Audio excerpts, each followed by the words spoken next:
Hi, you're here sewing with Cody and Pete, and today's video I'm going to show you how to use the needle threader on the Bernina 5 series. This also is the same for the Bernina 4 series. The Bernina 3 and 7 series are like the video that I have already posted on using the needle threader. So what makes using the automatic needle threader and threading the needle for the Bernina 5 series and 4 series different from the 3 and the 7 series is there's a cutter right here on the side. So it eliminates one of the variables that gives people a little problems. That actually helps thread the needle tremendously. And I'm going to go over it. I'm going to show you how to use the Bernina needle threader on the 5 and the 4 series. So let's get started. So right now I have my number 1 C foot on, but it doesn't matter what foot you have on, or even if you have a foot on. So I've already got the machine threaded.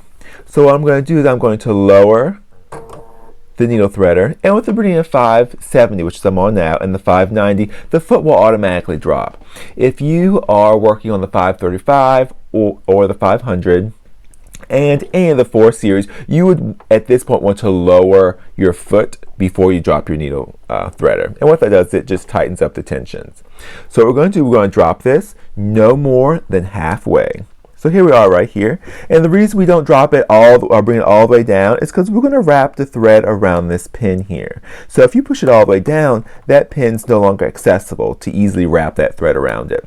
So let's bring it down about halfway. And we're going to wrap that thread around the needle threader. And then we're going to push the needle threader down.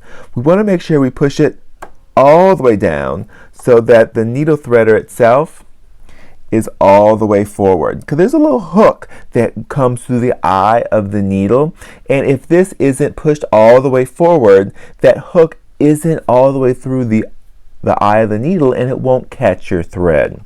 That's a mistake a lot of people make. So the next thing we're going to do is we're going to wrap our thread over here, and we're going to put the thread through the little opening right here.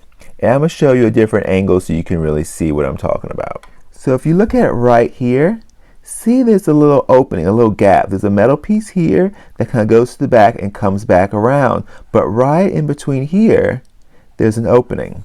So what we're going to do is we're going to take this thread and we're going to feed it through that opening. And watch. Did you see it? There's the thread popped into behind that little hook.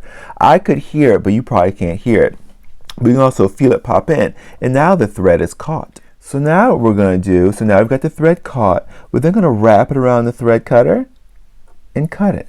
So the thread cutter takes out the variable of people holding the thread back here. Because I see it so many times where customers are holding the thread and they hold it too tight. And so the needle threader, that hook, pulls the thread through the eye of the needle, and then because the customers are holding too much pressure, it pops right out. And so the thread cutter here eliminates that. So all you have to do is release and it pulls it up. And at this point, cuts it pretty short, long enough to get caught for the bobbin thread to catch, but not too long to where it bunches up. So you could just start sewing or embroidering at this point, but we still usually kind of grab our thread from behind the needle and slip it underneath the foot. And now you're ready to start sewing. So that's how you use the Bernina needle threader on the 4 and the 5 series machines. If you like the video, give it a thumbs up, subscribe to the channel, and happy sewing!